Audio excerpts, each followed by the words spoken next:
Λοιπόν, το αγαπημένο Post Fashion είναι εδώ. Πλέον βλέπετε και το logo στην οθόνη μας.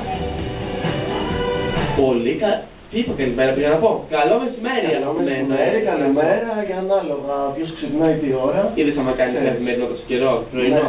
Όπως είμαι νεγάκι. Το ίδιο φτιάχτηκαν. Τι νομίζεις. Εδώ είμαστε εμείς. Τάσο μου, τι κάνεις. Καλά, εδώ παρακολουθούμε τα τεκτενόμενα. Έχει αρκετά αυτή την εβδομάδα και πολύ περισσότερα έρχονται, είναι η αλήθεια. Έχω πάρα πολλά να πω σήμερα από Ελλάδα, οπότε να πω ένα γρήγορο για το εξωτερικό και μετά τα δικά μας. Ωραία. Ξεκινάει λοιπόν, παιδιά, μια πολύ μεγάλη έκθεση φόρος τιμής της Chanel, η οποία θα διεξαχθεί στην Σανγκάη, στην Κίνα. Η Κίνα αυτή τη στιγμή είναι μια πάρα πολύ ανερχόμενη αγορά για τη μόδα. Πάρα πολλοί οίκοι πια πηγαίνουν εκεί και ανοίγουν μεγάλα καταστήματα όπως ο Michael Kors. Και τώρα και αυτή η έκθεση δείχνει και αυτή ότι κάτι συμβαίνει εκεί που εξελίσσεται και θα εξελιχθεί και στο μέλλον. Και όπως επίσης ένα ακόμα νέο από το εξωτερικό, αυτή τη στιγμή διεξάγεται στη Βραζιλία, στο Σάο Πάολο, το Διεθνές Συνέδριο Luxury, το οποίο κάθε χρόνο γίνεται, με διευθύντρια τη Suzy Menkes, την πολύ καλή editor. Εκεί πηγαίνουν οι designers από τα luxury brands και δίνουν συνεντεύξεις, μιλάνε για το μέλλον της επιχείρησής τους, μιλάνε για τα κέρδη που είχαν αυτή τη χρονιά, για το πώς βλέπουν το μέλλον της αγοράς και είναι πάρα πολύ ενδιαφέρον, γιατί κάθε χρόνο μαθαίνεις κάτι καινούριο από αυτούς. Ας πούμε, τώρα έχουν ρίξει πάρα πολύ ενδιαφέρον στο θέμα του ίντερνετ. Τη διαφήμιση μέσω ίντερνετ, το πώς γενικά θα προβάλλουν το προϊόν τους μέσω του ίντερνετ. Δηλαδή έχουν αρχίσει και φεύγουν λίγο από τις παραδοσιακές μορφές. Είναι εύκολη ή δύσκολη η αγορά στο εξωτερικό. Όπως όλος ο πλανήτης περνάει κρίση, σίγουρα και η μόδα ως ένας πολύ μεγάλος τομέας οικονομικής ανάπτυξης περνάει κρίση.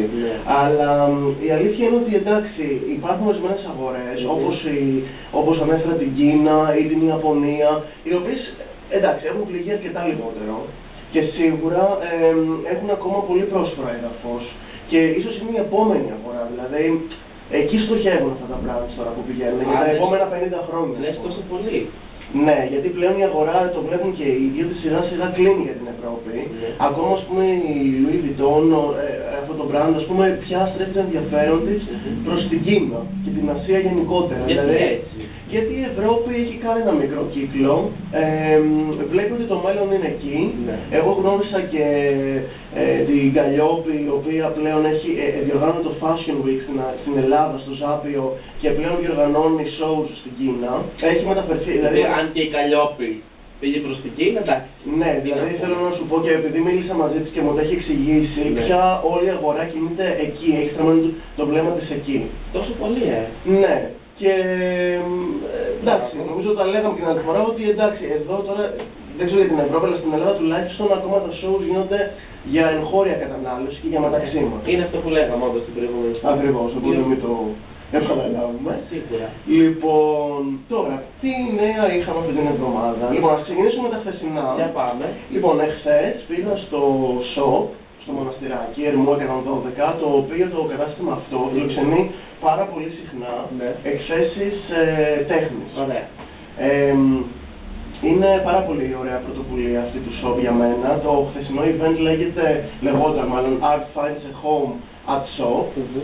Φιλοξενούσε έργα από τους αποφύτους της Ανωτάτης Σχολής Καλών Τεχνών. Έγινε ταυτόχρονα εχθές η βράβευση. Τα έργα παραμένουν στο shop για όποιον θέλει να τα δει. Θα μείνουν για 10 μέρες, αν θυμάμαι καλά. Δηλαδή έχετε χρόνο να τα δείτε αν θέλετε από κοντά. Ήταν μερικά πολύ ενδιαφέροντα. Έγινε πάντως εχθές η βράβευση.